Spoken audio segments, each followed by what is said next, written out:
I'm psychologist Dr. Bryan VanVickle. Today's guest is Dave VanVickle.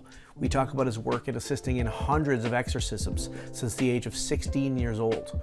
We also explore the implications of his work for masculinity and male identity. Finally, we've spent some time reflecting on his choice for a sinner in a movie, Warrior. This is the Catholic Center Show.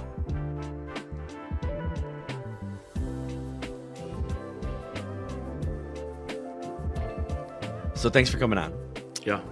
I'm excited to talk with you. I think that there are a lot of Catholics out there that would be very interested in your life, your history, what you do now.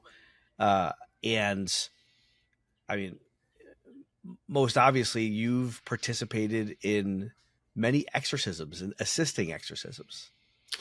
Yeah, I don't currently. I took a break. But since I was very young, I've been assisting exorcists around the country and have a lot of experience with that. Yeah. Yeah. You said since you were very young. How young when you started? It's a little bit scandalous because I was 16. But the exorcist happened to be my spiritual director and knew me very well. And he was very experienced. And I had a serious relationship with the Lord when I was 16. Like, it wasn't like I was just some guy off the street or anything. But so I kind of got thrown into it then. It's not like a junior exorcist training program out there. No, there was nothing at that time. Right. Even now, like, the model is mentorship, but at that time there weren't even conferences or schools or anything like there are now. But at that time there were only like 9 or 11 stable exorcists in the whole in all of North America. Really? Yeah. Yeah. I'm 40 now. So this is a while ago. Yeah. So they were all just swamped and, wow. Yeah. It had pretty much fallen out of practice. All but fallen out of practice. In fact, I'm sure the number went lower before it started building back up, because all those guys that I was assisting back then, they were all over the age of 75. So. Oh, wow. So, but the idea is now that every diocese has one, right? Well, so theologically speaking, the ordinary is the exorcist. The bishop is the exorcist.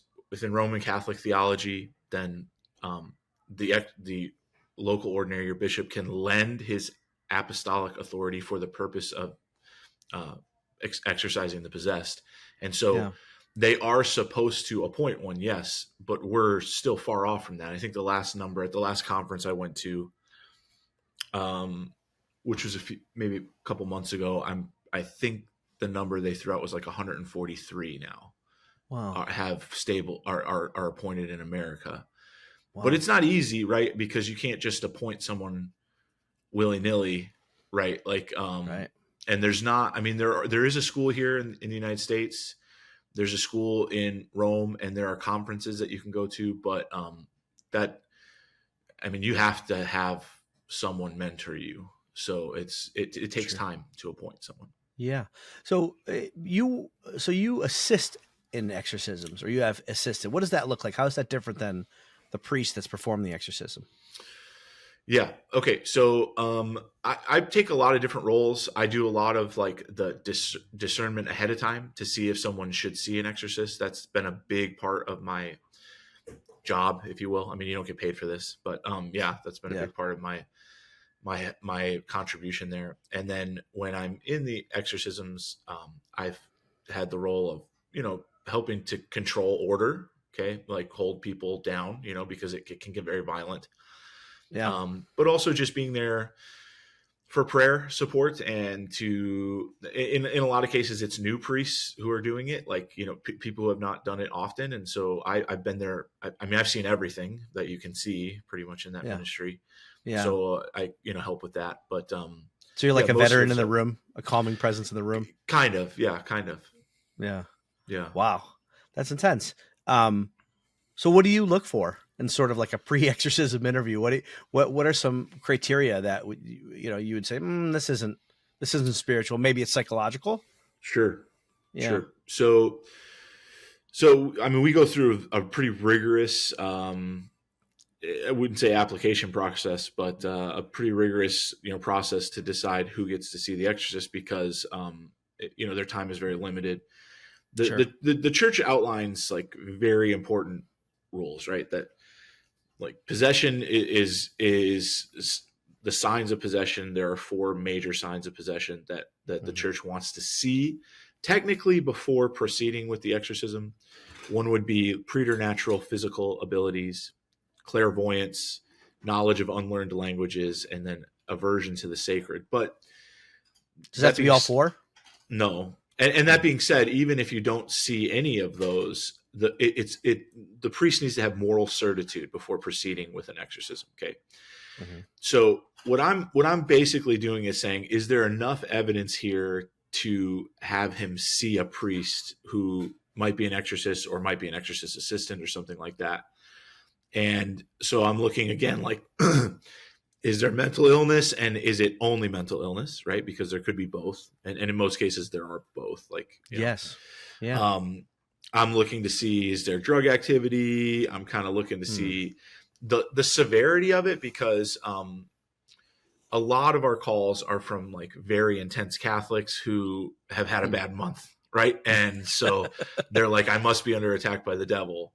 Yes. And then also a big part of that job is to help people that don't need to see the exorcist but are in a battle with evil. So sure. So there's different levels of demonic attack, right? And not oppression. Everything, right? Oppression, obsession. Yeah. And these things oftentimes are just because we're not practicing the faith the way we should, right? They could be taken care of by confession. They could be taken care of by a regular faith life. And so I try to look at that. But a lot of it is, is there enough evidence in their past of openings to extraordinary evil that maybe we should get them in front of a priest and see what happens, see what happens. That's interesting. Yeah. I worked with a couple exorcists before, and the way it was described to me is it's in some cases, and maybe you would disagree with this, I imagine there's disagreement among exorcists, just like any other field. But it was likened to like when you go to a psychiatrist, where you don't really know exactly what's happening diagnostically until you give the medicine. Right. And then if it clears it up, then we know you had X diagnosis. And then like similarly with the exorcisms, like it could be psychological, it could be spiritual. Let's pray and find out. Right. Right. And the particular case with that is oppression. So in oppression, the classic story of oppression is the story of Job, right? Job is a story of demonic oppression. He's not possessed, but everything else pretty much gets affected, right? And that's difficult, right? Because there are so many things that could manifest as oppression, right? Like you can go to a doctor 10 times and get misdiagnosed. Well, that doesn't necessarily mean you're oppressed. So in those cases, you absolutely would want to forward them to some kind of intervention and see what happens at that point. But with possession, if you've been doing it a long time, it's very rare that I've seen like someone where within one meeting, I couldn't tell what was going on there. Yeah. So sure. And, I want to be careful here because I'm sure you have questions like this all the time. And I don't want to just fan the flames of like dramatic, dramatic interest, or, people know of exorcisms, through film and through Hollywood.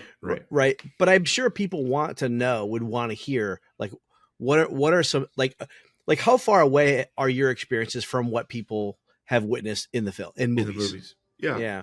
So it's funny. I always say like with the movies, they're terrible places to learn about exorcism. Right. But mostly I would say it's scarier, but a lot less physical. No, in real life, I'd say it's more scarier, but a lot less physical, right? A lot less physical. Say more about that. Yeah. I would say a movie could never possibly get across to you the level of evil of these demonic entities, right? Like it's just not possible. I'm not saying it's not near as dramatic or fantastical at all, right? Because they know they're beaten, right? And so like in the movie, the classic movie is like you've got this priest and it's like, who's going to win? The priest or the demon? The priest or the demon? Right. That's not the way it works, right? The priest knows he's going to win when he walks in that room, right? I mean, it's over, right? And the demons are terrified of him. Yeah. And so you don't have like the classic movie The Exorcist story where it's like, It's not a battle. Right. No, it's a body slamming, right? I mean, that's really what it is, right? So Yeah. there's never any question. But I would say to witness a non-corporal personal being that is entirely in rebellion to God is a disturbing thing for a human to witness. And so I would say Convulsing and things. sure, yeah. Actually, I thought that the movie um, Nefarious, I thought his portrayal was very good. I like it. To me, it was very. In fact, I thought someone showed he must have gone to an exorcist. Like I really did think that because it was very the way he twitched, those kinds of things was very like that, much like that. Now you do see in the beginnings some dramatic things like the 4 signs of possession. There's no question, but you walk away. I've never walked away from an exorcism being like, wow, the devil's powerful. I've always walked away being like, oh man, the priesthood is the greatest gift God gave the church. Like Mary is amazing. And I'm so thankful I'm Catholic, yeah. So demons want to stay hidden generally. Yeah. They're going to try their very best to stay hidden until, and even in the life of the possessed person, they're going to present as benign or even something positive until they know that their hooks are in deep enough, and then they'll reveal themselves to be nefarious, right? And they would prefer to hide. So that's why one of the things, if someone calls me and says, hey, I got your number from the diocese or from this priest or something, I think I'm possessed, that's usually the first indication that I'm like, okay, well, you're probably not possessed, right? Because you wouldn't be calling me. Yeah. Yeah. That's so funny. I have an analogy in when I'm working with people in clinical work. Yeah. Someone will say, I think I'm going crazy. Well, you're not, because right. you wouldn't know it if you were. Right. Sure. Yeah, It's like the vampire that can't see themselves in the mirror. Right. Right. Yeah. Yeah. Yeah. Oh, that's so interesting. And any kind of crazy supernatural stuff you've seen, or is that really just for the films?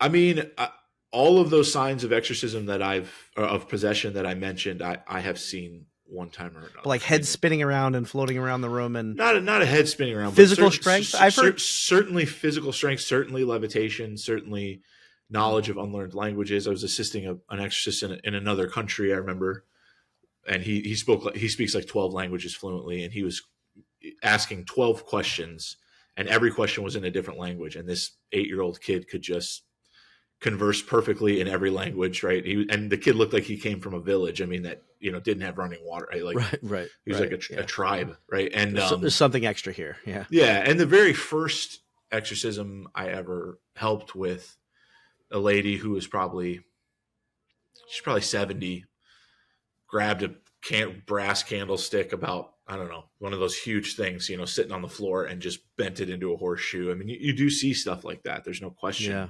Yeah. But levitation must be the most jarring, right?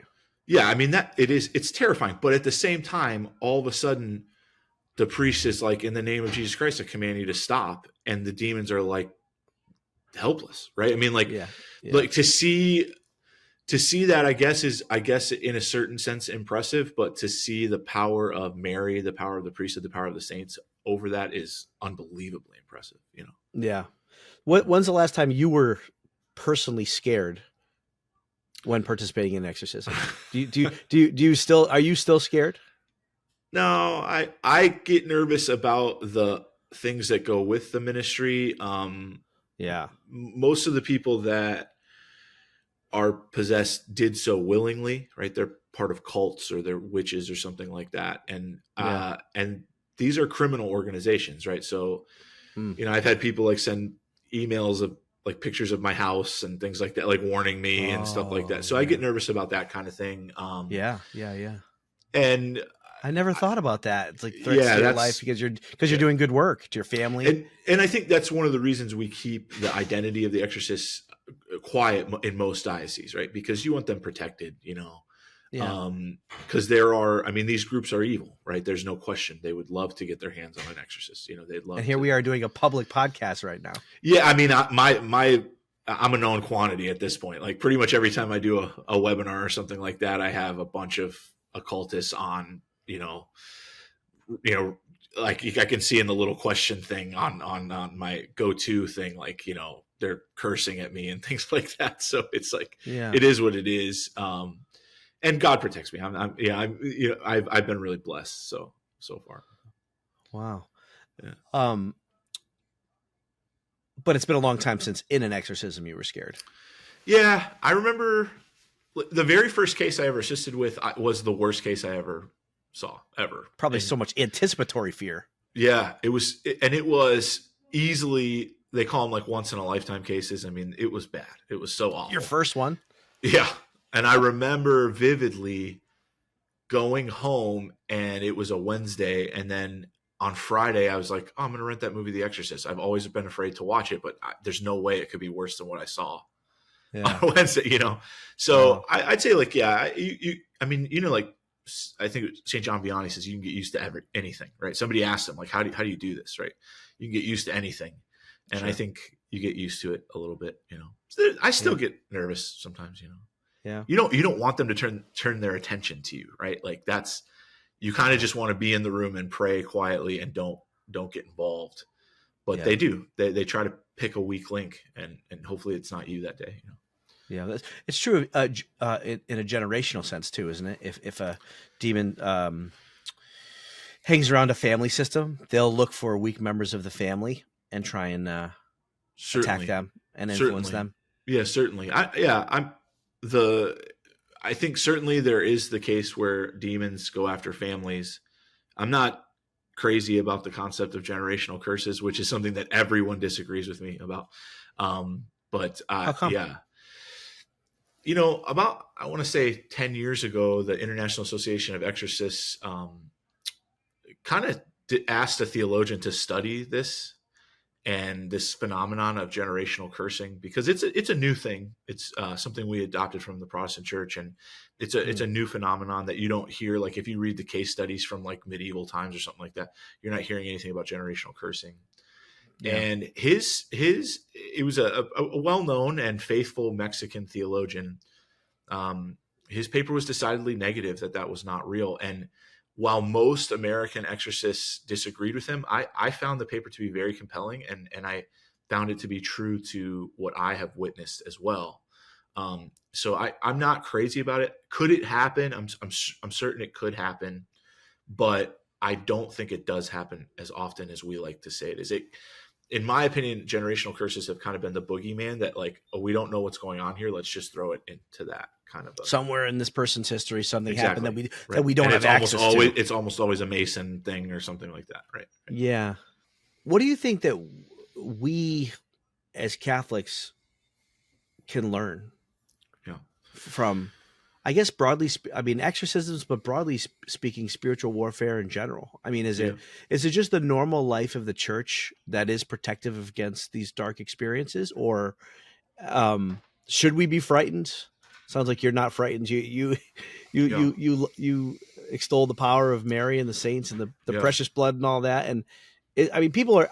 In some sense, I imagine that there's actually spiritual value in people being scared of spiritual warfare. Sure. In a certain sense. Yeah. Right. In a certain sense.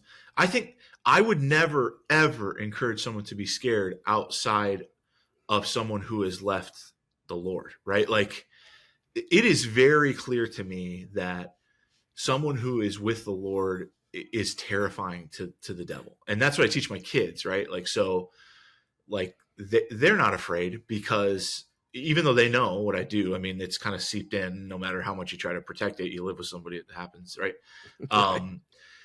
But they're not afraid because I teach them like, no, the devil's afraid of you, right? And I think that's really important for us to get back onto that idea, because it is true. Now, that being said, when they get older, you better believe that I'll teach them, you leave the Lord and he'll sift you like wheat, right? The devil will sift you like wheat. There's no question. Like that is a dangerous and scary situation, but nothing to be afraid of. I mean, we love to do this. I have like kind of this meme on my Facebook that someone made for me for a parish mission one time. And it was Jesus and the devil arm wrestling, right? And it was a joke, right?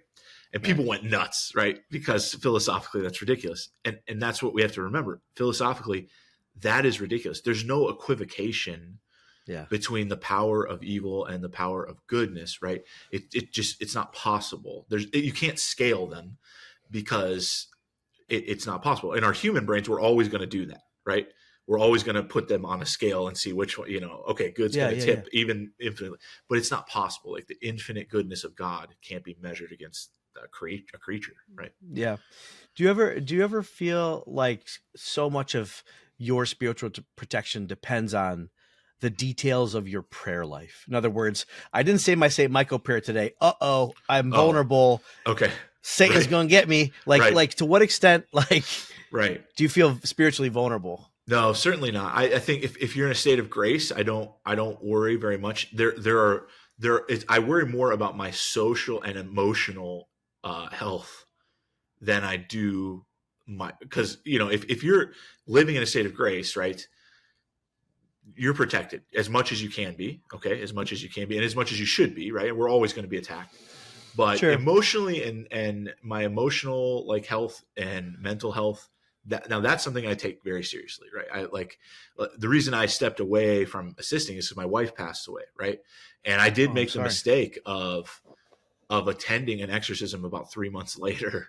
And I don't know what I was thinking. You just weren't ready for that. It's just always been part of my life. And I went and immediately they just seized on that. And we're the ones who killed your wife. We're the ones, we were there. We Oh, laughed, all these things. And it was like, oh, I'm out, like I was supposed to be here a week. I'm done. There's no way I can do this. Like I got to go yeah. home, recharge, get my Yeah. mind right. So those kinds of things play a big role because we're human beings, right? Right. And so that's a big deal. So I'm careful about that. Now, the idea that like a certain prayer, I didn't say it, I'm in trouble. Not at all, not in any way whatsoever. What I would say is on the opposite side of that, I have seen anything Marian plays a major role in protecting me and others and anyone involved, right? Hmm. One of the first things I remember is the second exorcist I ever assisted. We had this terrible case that went on for years, and she kept trying to stick her hand down my shirt. And finally, one day he got annoyed and commanded the demon, "Tell me why." She said, "Because I'm trying to get her garment off of him." And Oh, you he wearing a said, scapular or something? yeah, yeah. Yeah. And he said, "Why?" And she said, "Because as soon as I take that garment off, then I can rip his head off." And I remember thinking, well, I'm going to double knot that, right? Like, yeah. And Yeah. several times Marian things have come up where I've been like, oh, thank God that I had this devotion as a young man Yeah. because it's played such a role in my protection. So, Yeah. Now, does that devotion, does it need to be something that you're consciously, consistently renewal? You made that consecration and you're good. You feel yeah, I mean, confident. I do consecrate, I do renew it, Yeah. because I think it's my spirituality is decidedly Marian, and so I do renew it. But yeah, Yeah. I don't worry about that. In fact, I've seen a situation where this demon, it was a new exorcist. They didn't have the control that they needed to have, and this demon was just pummeling people in the room, Hmm. and I wasn't being touched. And he commanded, he interrogated the demon. It was because, well, he consecrated himself when he was 16. Like there's nothing I can do. Wow. Now is that 100% rule? No. But in that case, it saved me, right? Like it helped me, It's comforting. Yeah, right. Of course it is, right? It's Yeah, very comforting. there's no if you right. My area of study now is intensely focused on Mariology, and if you read Maximilian Kolbe, right, I mean, there is no doubt in my mind, right, that Mary will be the deciding factor in the history of the world, right? That her winning to her people to her heart is going to be what wins the end, right? And so and he says this over and over and over again, like there can be no final win unless we win people to the Immaculata, right? And so it's very clear. In fact, reading his letters, I finally just finished all the letters that have been translated in English, and it's like getting a master's class in Mary crushing the head of the serpent, right? Because he brings it up over and over again. Yeah. In the end, my immaculate heart will triumph. Absolutely, right? Yeah. Absolutely. I'm interested too in what you said about. I'm thinking about how when you after your wife had passed away and you went to the exorcism and the demons, they were overtly using that to cause you to feel, I mean, probably all sorts of things. Temptation to despair, probably Sure. not least among them. I'm wondering if that sort of thing happens in a much more invisible way Of for all course. of us all the time. 100%. So they're always going to attack you at your lowest, right? And they Yeah. know, right? I mean, they can't read your mind, but when we say they can't read your mind, we're talking about a very specific thing, right? Like they have access to your lower faculties. So imagination and memories, like they'll mess with it all day, right? I mean, they'll really go to town on that. Can you say a little more Yeah, about that? So sure. they can't read your mind, but have access to your lower faculties. What's the distinction there? Yeah. So in Thomistic like philosophy or Thomistic psychology probably would be a better way to look at this, right?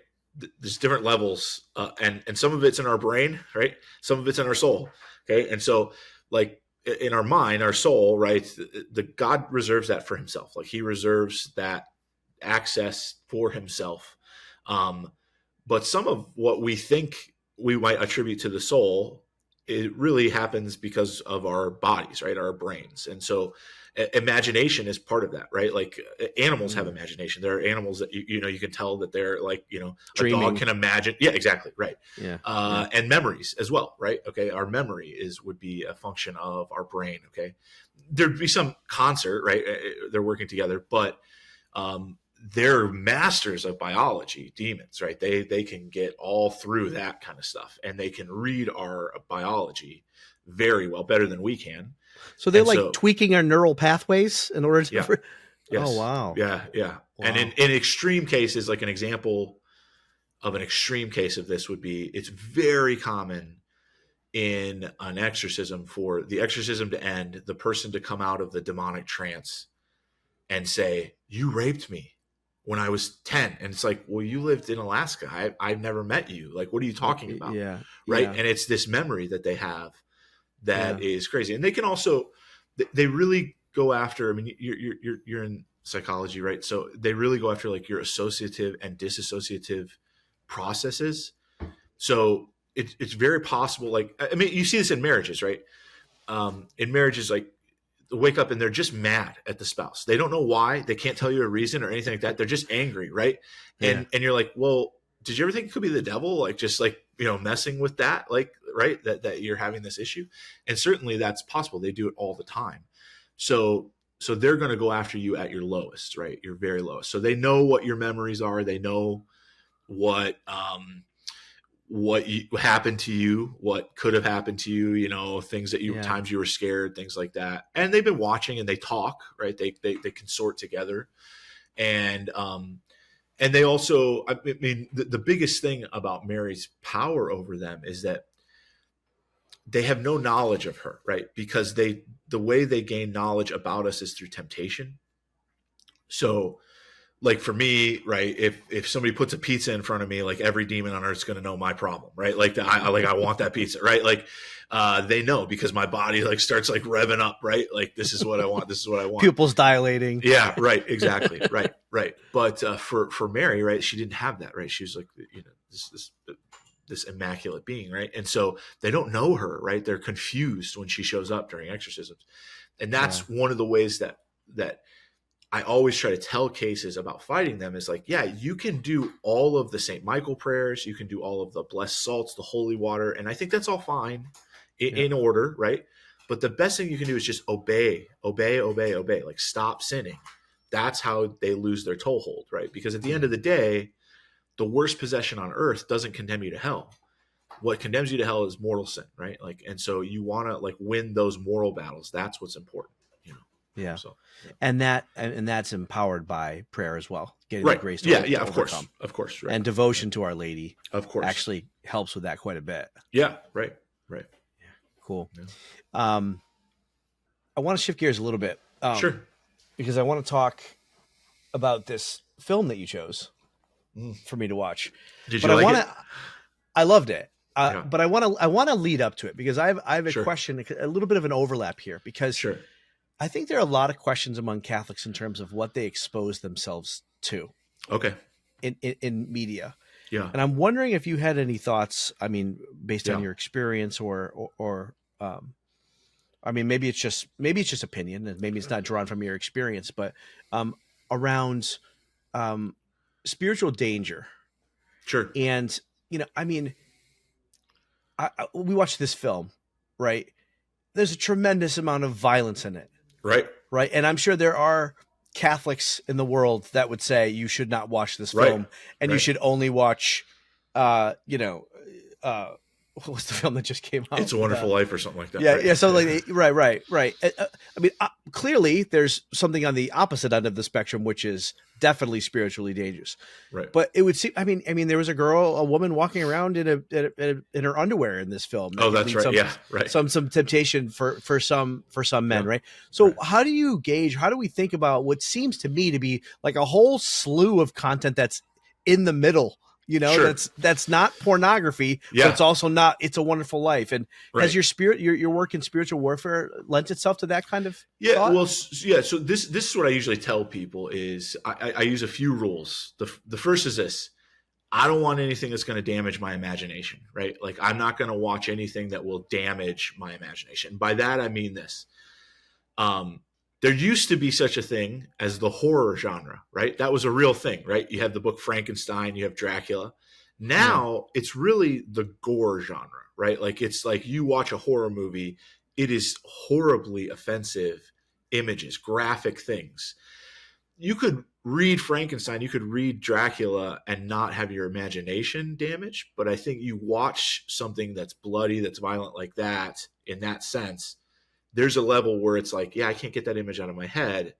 And I think the devil will use that for sure. And the world's going to use that. Okay. So that's what you mean by damaged. You can't get something Yeah. out of your head. Yeah. Yeah. Sure. Yeah. Mhm. The second thing is I want characters or forces to be in their rightful place. So if evil is evil and good is good, I'm pretty okay with that. Okay. I'm pretty okay with that. So those are the kind of things that I think, like, those two rules are kind of how I evaluate most things for myself. Now, it would be a personal thing in the sense that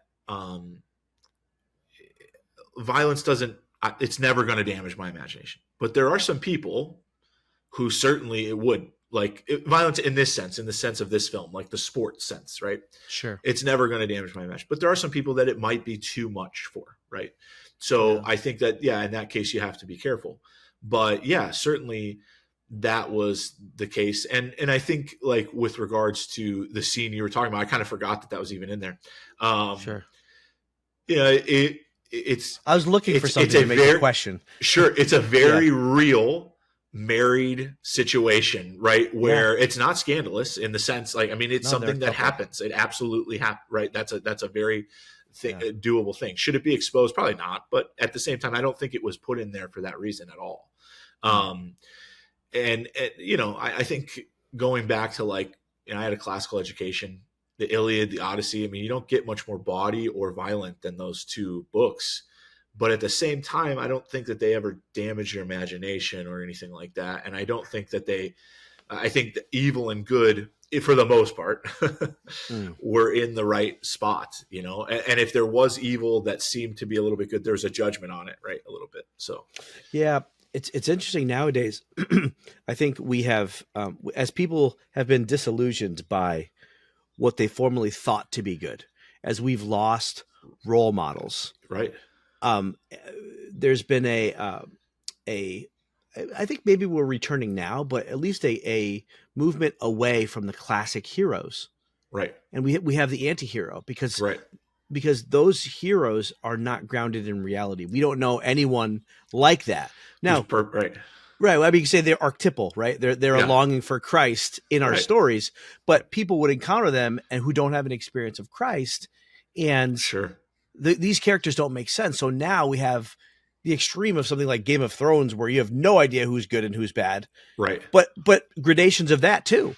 Right. Where like the humanity of characters are shown, and it becomes confusing in terms of whether or not they are good or evil. Now, do you have thoughts on that? Because they're depictions of almost like the spiritual battle, right? Or people that fail and succeed morally. Yeah, I would say. I mean, let's talk about Game of Thrones. Okay, let's talk about that one in particular. I didn't watch it, but there was a character in there played by a strongman that I love. Right, that I've like followed. Like he's one of the world's strongest men. Okay, and I followed for a long time, and I was like, oh, I want to see what he's like as an actor. So I Mm, watched one episode that he was in.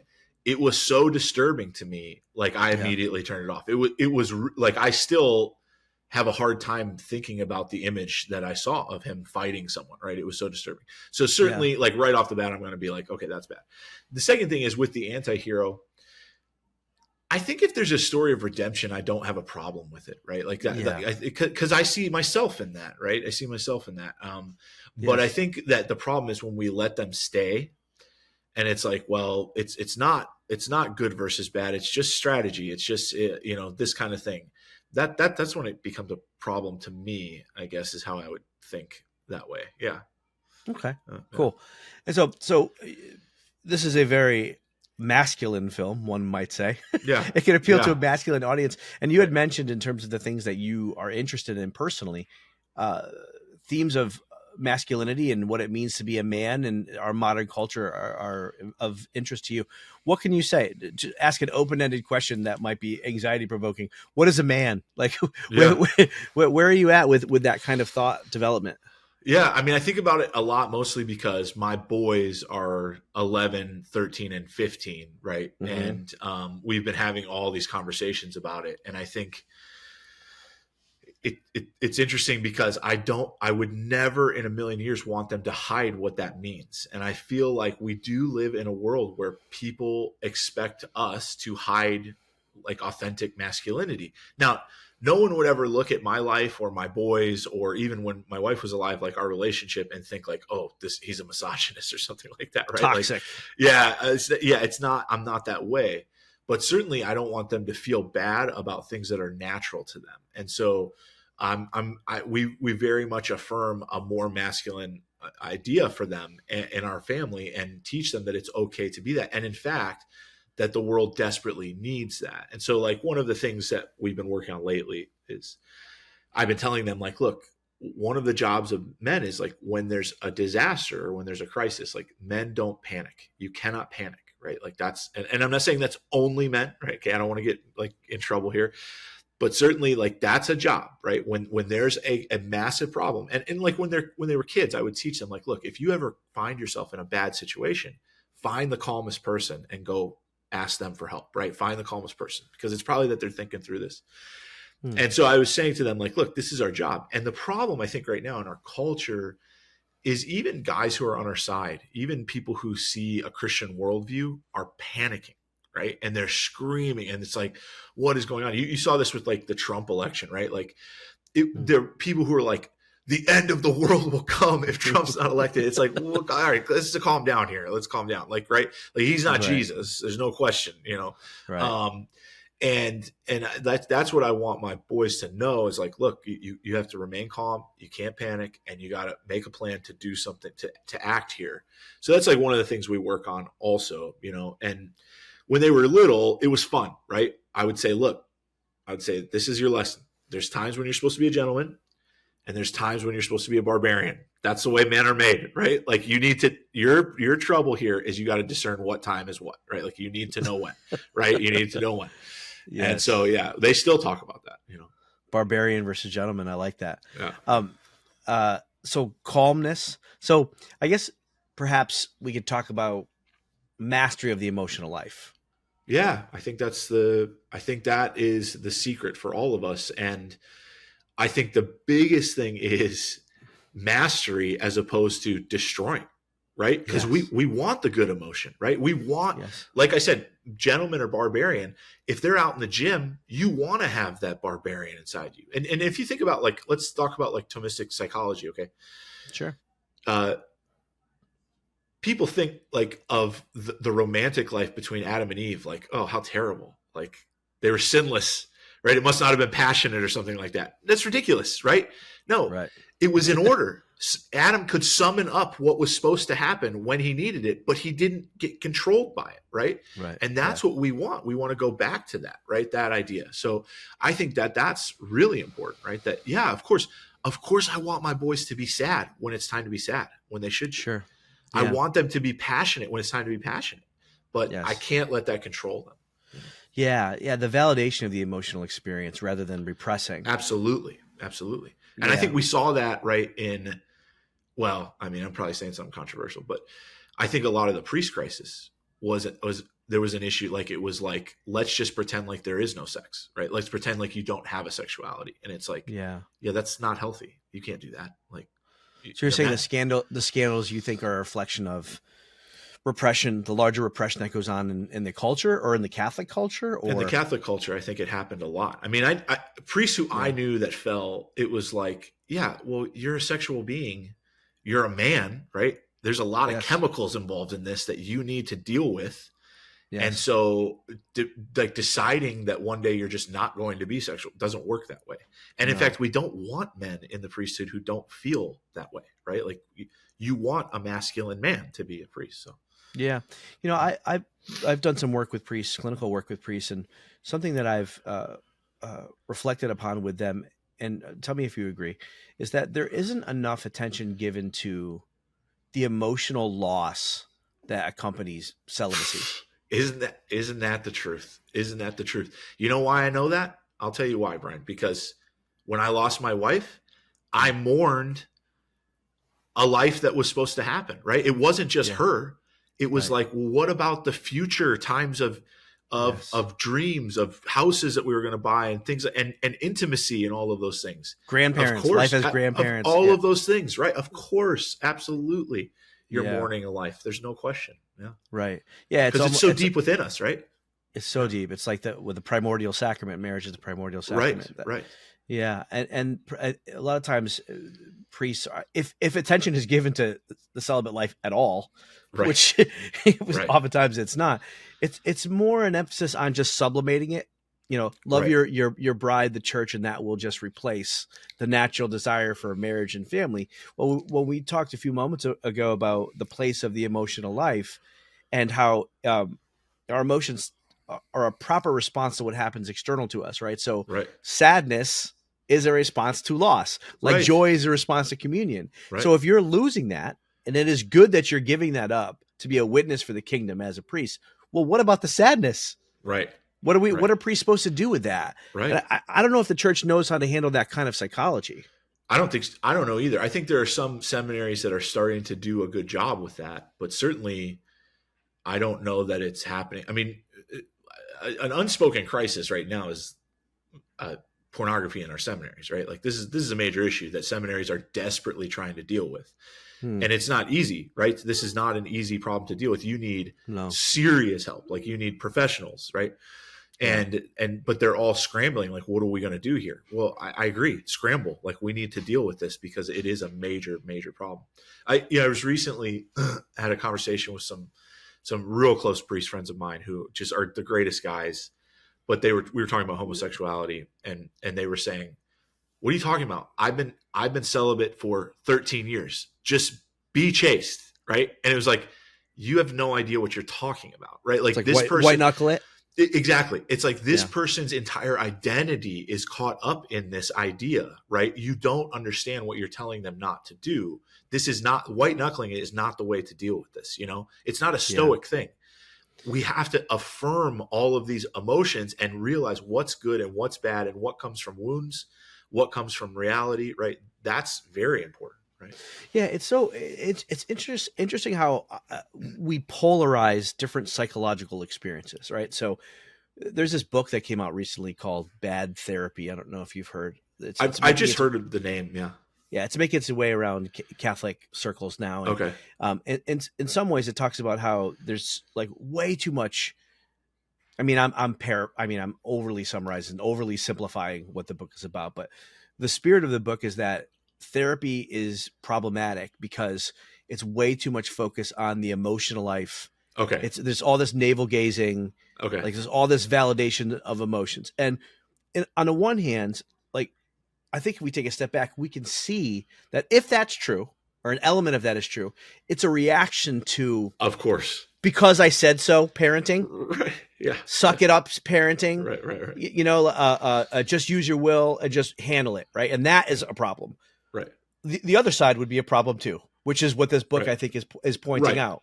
Of course. And there needs to be a validation of one's emotional experience. And then also I think there needs to be space for virtue building and knowing that one must actually carry the cross and embrace one's cross and suffer, but it validating the emotional experience of how hard that is.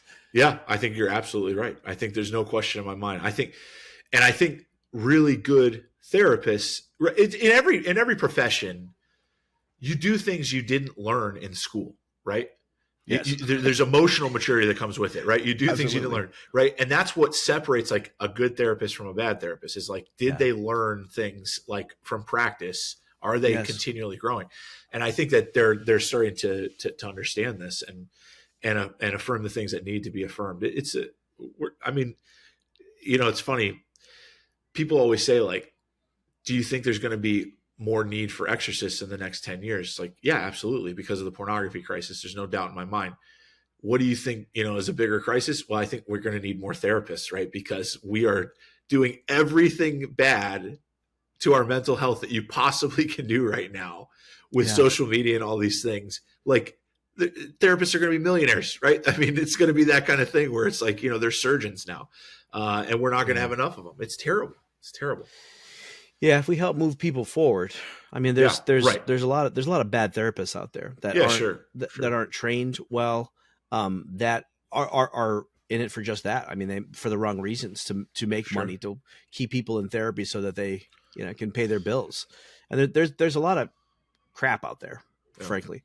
But the balance of emotional validation and then a challenge to grow. It's the both and, right? It's so difficult to find the both and.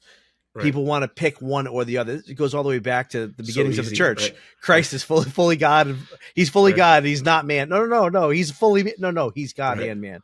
And the both and is so tough in our minds to keep both things as true. Yeah. Right.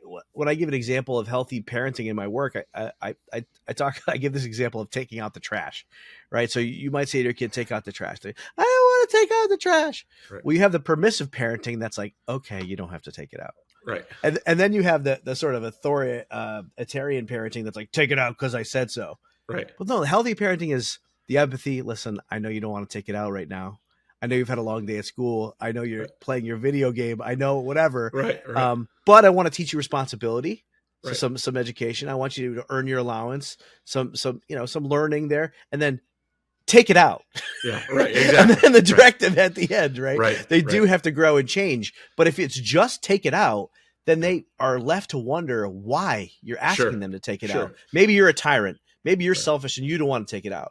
And you're not helping them grow if they don't have to take it out. But that both and, I think we really need. And that's the classic like question of, every kid asks like, well, is murder wrong because God said it's wrong, or is murder wrong and God said it's wrong? Right? Like that's like the classic question, Yeah, it's intrinsically. Yeah. Is it intrinsically wrong? Yeah. Right. So let's talk about this film. Something that amazes me is I get so emotional watching films like boxing films, UFC films, just where there's battle as a man. Why do I get so emotional as a man when I watch fighting films? Yeah, there's something in us, that I think in a certain sense, like fighting, romance, right, competition, all of those things are so, I don't know, they're so tied to what we feel like success or what it means, that we have to be able to accomplish these things. And I think it puts you in this terrible situation. When I heard about this movie, thinking it was about like mixed martial arts, like I thought this is going to be the dumbest movie I've ever seen. Like, but I'm going to watch it anyways because I'm interested in the topic, right? Mm-hmm. But it really did a number on me. Like, I mean, the relationships and the pressure it put on the relationships in order to make them come to terms was incredible, So it is a very emotional film. So emotional. I think there's something about life being hard and it feeling like a battle to us. And in some sense, given your work, it is a battle. It's a spiritual battle. Yeah. And just the fortitude that's required of us to get up and keep fighting. Yeah. And in times where it feels like the battle is nowhere near done. Yeah. So you have that.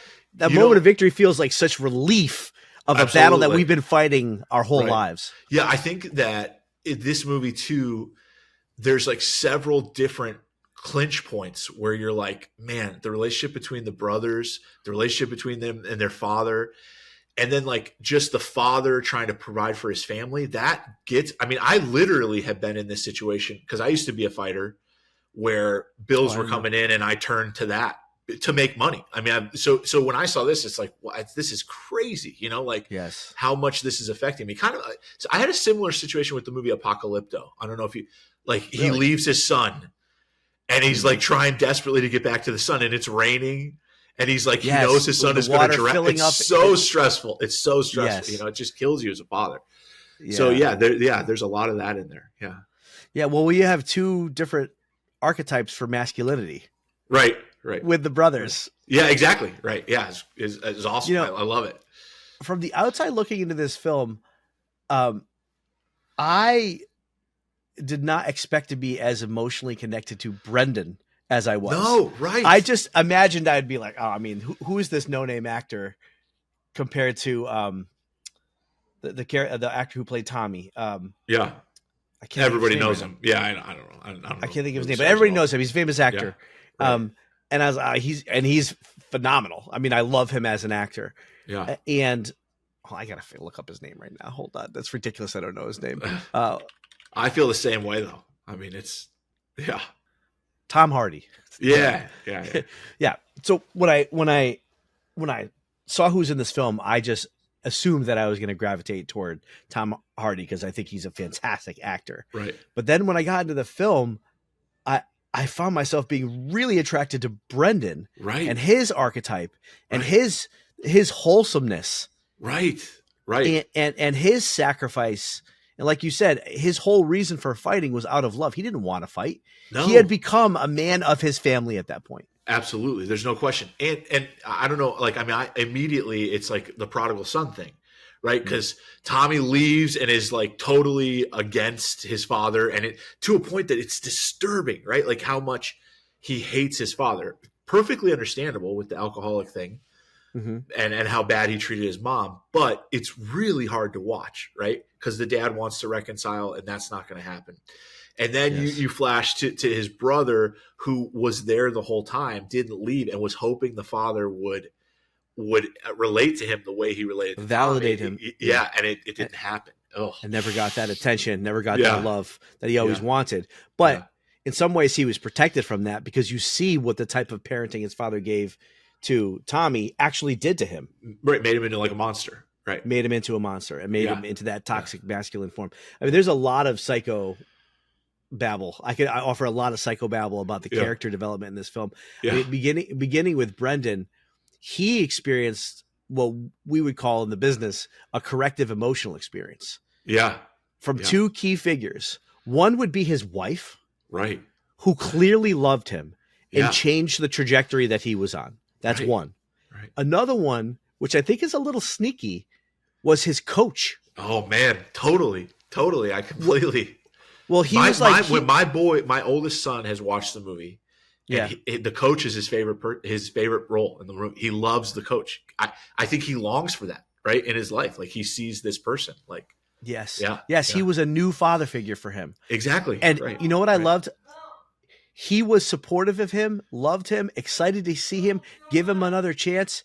He was a 500 fighter. Right. He didn't love him because he was good at fighting. Right. He loved him as an end. Right. And that, which is different than his dad. His dad loved his Tommy more, quote unquote, loved because Tommy was better. Right. Exactly. And Brendan wasn't as good. He was a 500 fighter. And this guy didn't care about that. He just loved him. Independent of performance. You can't, because you can't earn love. This is something I always talk about. You cannot actually earn love. It's a gift. Yeah. Oh, so, man, it's awesome. He had those two corrective experiences. And then Tommy, man, there's just so much to say about him. First of all, he was terrifying. Yeah, scary guy. He's reckless. Like scary guy, and the guy who, like what we just talked about, like the passion of anger ruled his entire life, right? That was how he lived. And you can get a certain amount of prestige in the world of fighting or football or something like that with that, right? You've seen it, Mike Tyson, right? The classic story of Mike Tyson, right? He was the angriest person on earth, probably, right? Yes. And used that, right? Channeled that. So it almost seems a little bit civilized, but it's not. He's a savage, right? He didn't care if that person lived or died. He just wanted to go in and destroy what was in front of him, right? Yeah, well, he embodies toxic masculinity, what the world fears about what a man could become. Right. And go ahead. Yeah, I talk about this with one of my best friends all the time. Like, yeah, I worked years because I've always worked for the church. I've always needed to make extra money, and for years, up until about 8 years ago, I worked as a bouncer in a bar almost every weekend for my adult life. Yeah, and I'm terribly worried about what is going to happen in our culture because you repress this, and what we're starting to see are these weird groups of guys who are forming groups and only affirming the bad parts of masculinity. Yes. And it's getting to the point where they're starting to have this, it's almost like watching Nazi Germany slip into it, where they're like saying like, well, women are to be used, and they'll openly say these things. Like, I'm going to sow my seed wherever I can, and that's my job as a male. That's what's in us.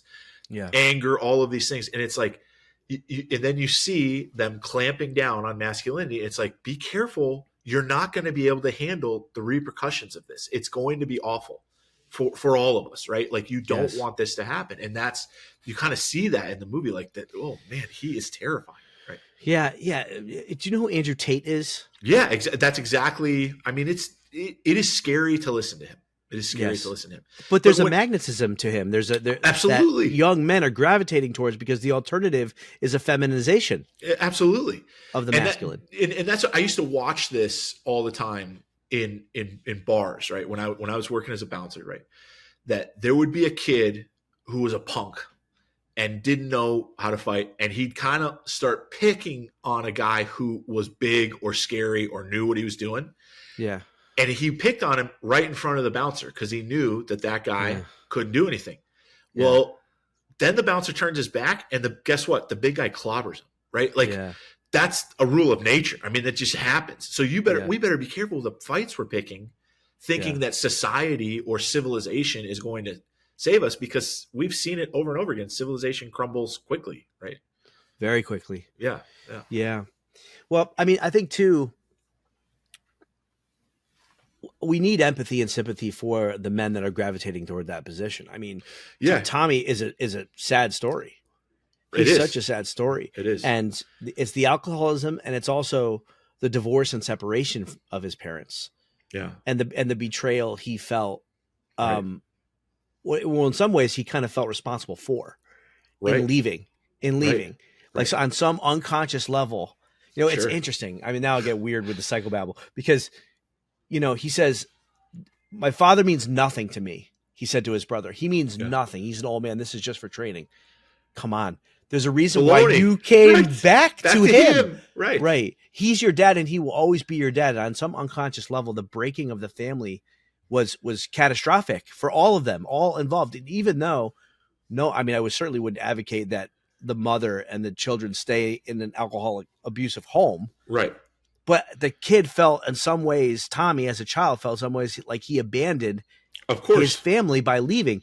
And then, then you think about what happened in the military for him. Right.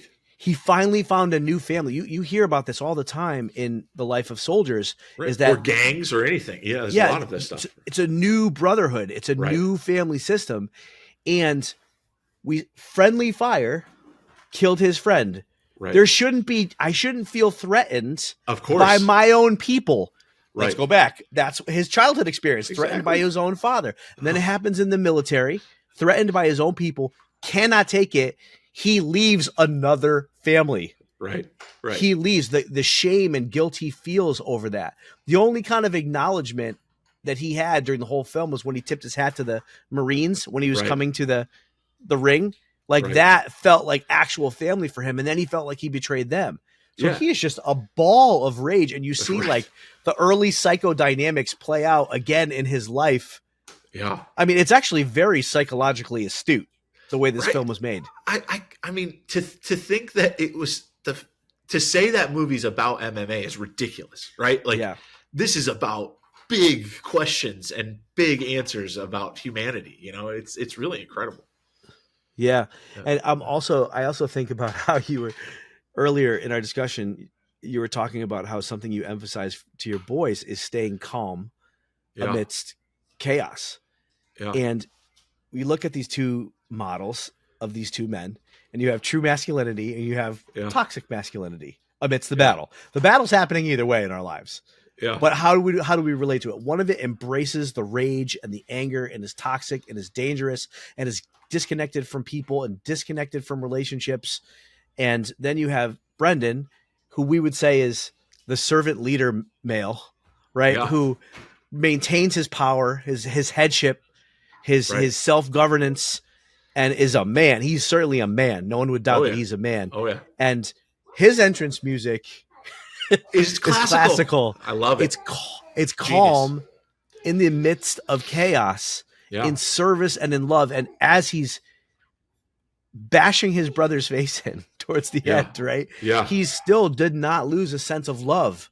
He's saying, stop. We don't need to do he's not give up. Right. Give up. I love you. Stop. We don't have to do this. Stop. He had to win this fight because that was his responsibility for his family. Yeah. He had to win the fight, but he never lost sight of his brother, who is just a wounded child still. Yeah. Speaking of that, my son picked up on that. He was like, is that where this came from? Because I've harped on it so many times. And I was like, no, I hadn't seen this movie when I started talking about it, but it's something that men need to learn, that you remain calm. You got to remain calm, like that's him. He immediately picked up on that when he saw the movie, That's so cool. Yeah. Well, I appreciate it. It was a fantastic film. It reminded me a lot of Cinderella Man. Did you ever see that? Absolutely. The stress is there. Yeah, absolutely. Needing a good reason to fight out of love for the family, wanting the support of his wife. Like the themes are very, very similar. And that was an emotional film for me too, Cinderella Man. Yeah. When we had our second child, Max, he had cerebral palsy, and we were getting killed with medical bills. I mean, just killed, absolutely killed. And I was working as a bouncer, and at this time we were living in Buffalo, and there used to be this MMA tournament before UFC got big. There used to be an MMA tournament called Buffalo's Toughest Bouncer. And you'd win $16,000. And I mean, that to me at that time was life-changing money, right? Now I think like, what was I thinking? But at that time, I was in this situation, like literally where I was like, I don't know what else to do. I didn't want to go back to my family and ask them. I wanted to earn this myself. I wanted to take care of my family. And so, that's how I did it, so it's real for me. Yeah. Yeah. Nice. Yeah. Yeah.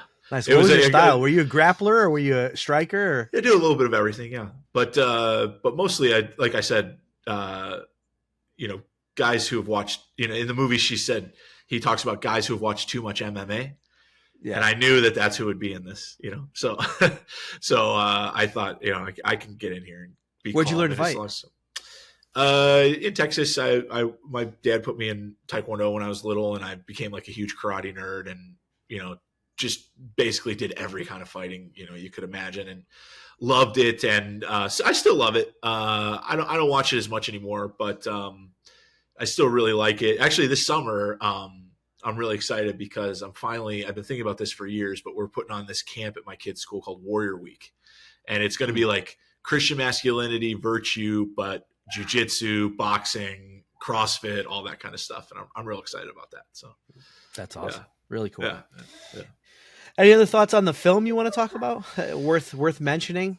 Deeper reflections or? No, I think if you have difficult family situations, alcoholism, abuse, stuff like that, it's a really emotional film. But I think it was fruitful for me. It was fruitful for me to watch.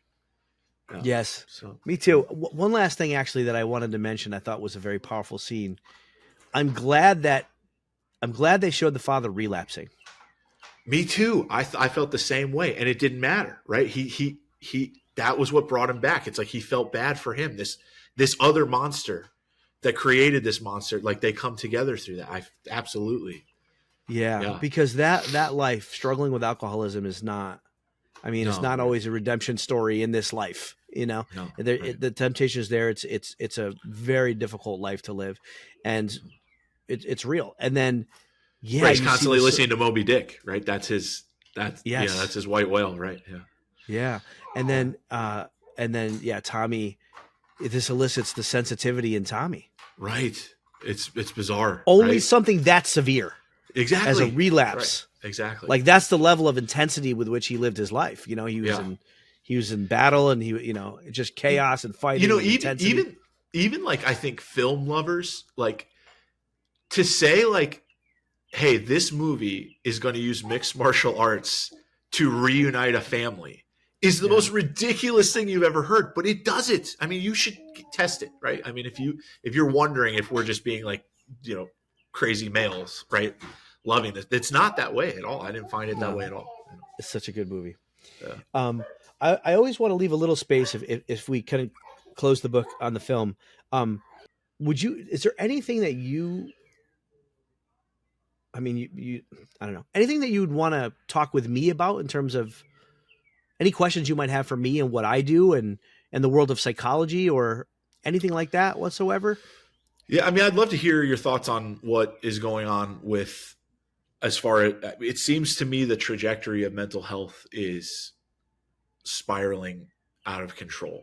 And I know it's particularly the case with teenage girls, but I'd love to see what you think as far as like teens, what are the healthy practices that we can do to keep them mentally healthy. Yeah. Yeah. I mean, big question.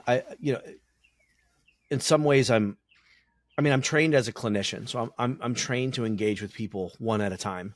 But of course I have opinions on big picture cultural issues. Though I'm not, trained as a cultural philosopher, but it would seem to me that a lot of our problems can be traced back to the breakdown of the family. I mean, I think mental health, if you properly view mental health as an opportunity to manifest God's love for someone, and that's ultimately the healing. Now, what that means in terms of application and particular skill sets that are needed to do so, that's a different question. But to simplify it, not oversimplify it, but simplify it, that's ultimately what a good therapist does. He gets out of their own way. He gets out of his own way and becomes what the person needs. And that space is now occupied by mental health professionals because it should be provided for by family in the school of love. And so the breakdown of the families, divorces, disengaged fathers, controlling mothers, overly involved mothers, helicopter moms, and dads who aren't stepping up and being present.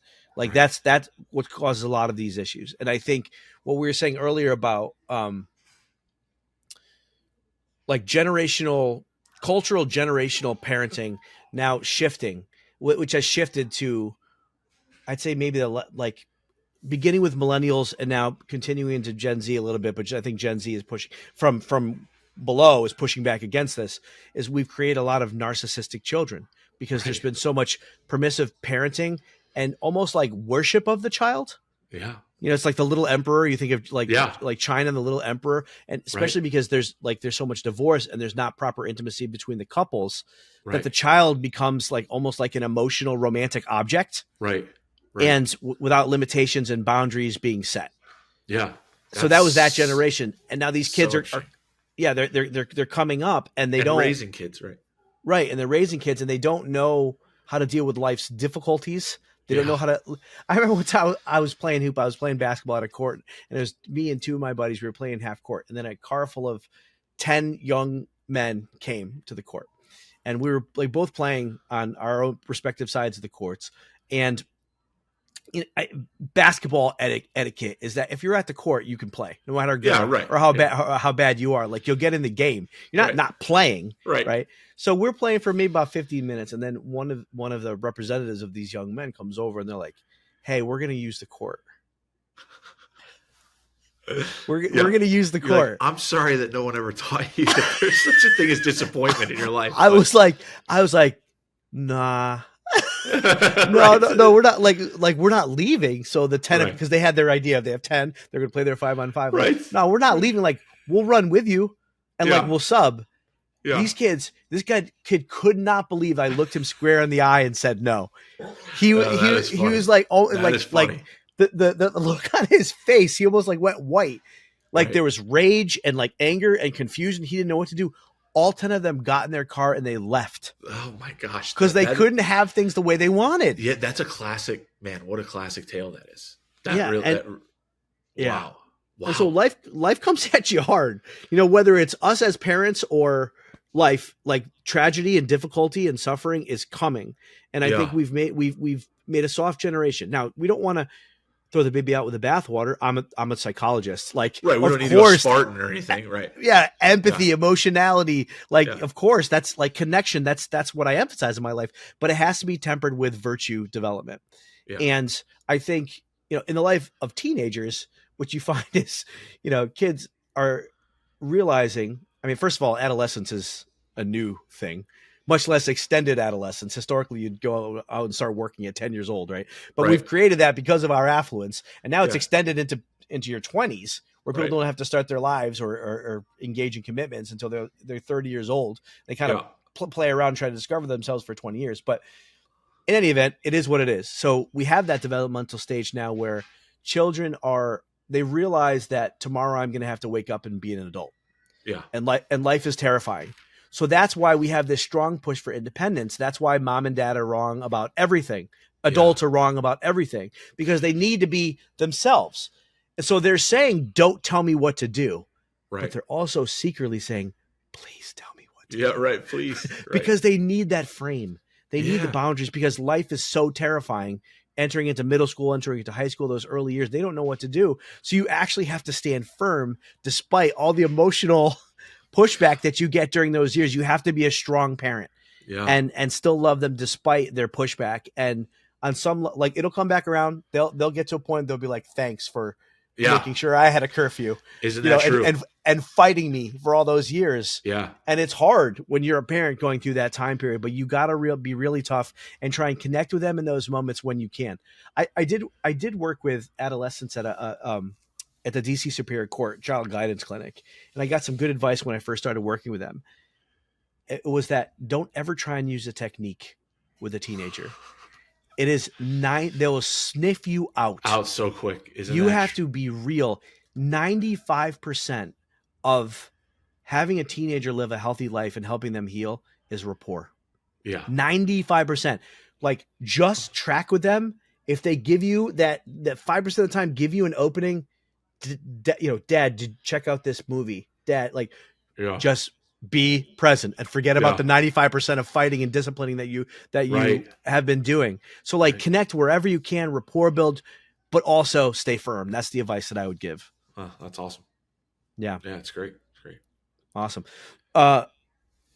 Anything you want to plug? Like, what are you doing now? Like, sure. Where can people find you? Yeah. The Catholic Truth About Angels and Demons.com is my website. And I have a podcast with Ascension Press called Every Knee Shall Bow as well. So Awesome. you can hear me there. And I do tons of webinars. So if you check the calendar on the Catholic Truth About Angels and Demons.com, you can come on and they're free to sign up and everything like that. And it's mostly on Catholic demonology, but it spans throughout discipleship and spirituality. So yeah. Cool. Well, we'll put link in the description, all that stuff. And we'll find a way to have people connect with you. I really appreciate you coming on. Yeah, thanks so much for having me. It's been a fun conversation. Yeah, this is great. It's great.